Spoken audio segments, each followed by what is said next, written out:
hapon mga ka-friends. Naguno ko sa akong sitaw kay nangukuan na, nangugulang na. Nanguguwang na. Ang akong anamon siya kuha. Ano.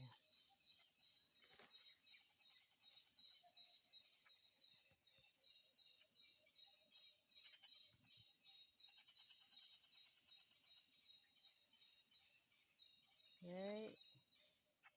Naguwang na ni siya. Ugma ako pa motugbong sa hapon. Saan ko mani ugma wala na inod.